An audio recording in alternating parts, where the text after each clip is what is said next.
From the word go, Mario+Rabbids Kingdom Battle gives you a pretty strong visual impression. This is absolutely a Mario game. While it hasn't been developed by Nintendo, in this case, Ubisoft took on the challenge and threw in their Rabbids franchise. A collection of strange, rabbit-like creatures who've popped up in a few games through the years. Here, the chaotic world of the Rabbids collides pretty violently with that of Mario, combining things like warp pipes becoming rabbit-coloured, and an inexplicable number of things growing ears. Ubisoft has really hit the nail on the head here when it comes to the Mario gameplay.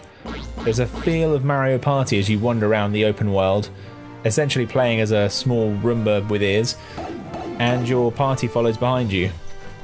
Then, when you're thrust into battle, hence the name, you'll control your team members directly and employ a variety of different moves. Comparisons to XCOM are fairly obvious. There's turn-based battles, there's moving around a grid-like combat area, and even making use of high ground. Where it does differ from XCOM, however, is the depth of the gameplay which you experience. While there are a variety of weapons and different moves on offer, often only a single hero can make the best use of them. And it's often a combination of how these characters work together that makes a really good team. The structure generally follows that of a Mario title, where you have specific worlds which have predominantly single elements involved, whether that be an ice and desert world or something a bit spookier. As you progress, the enemies gradually progress with you, getting more hit points and more skills to make them more well equipped to take on your heroes.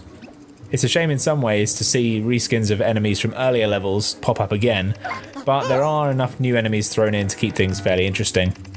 Halfway through a world, you'll hit an aptly named mid-boss, which have some quirky skills of their own, while the end of the level is reserved for a seriously big bad.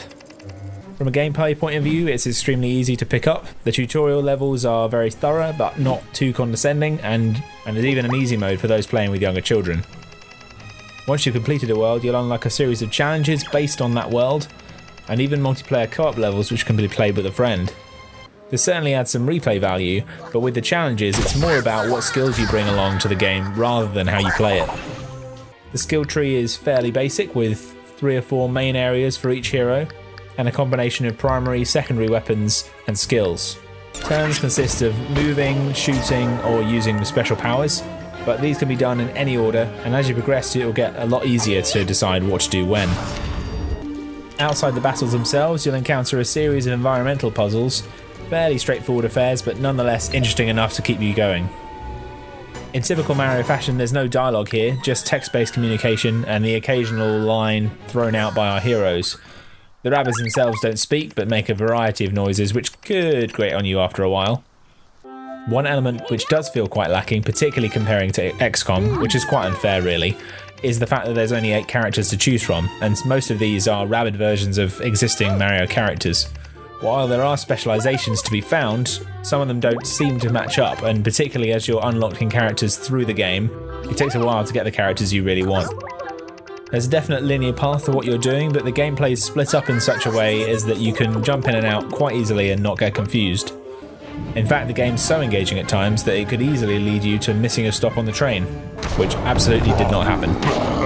From a performance point of view, there's only an occasional blip when you jump back into a game after having it turned off for a while, and really everything looks and handles magnificently.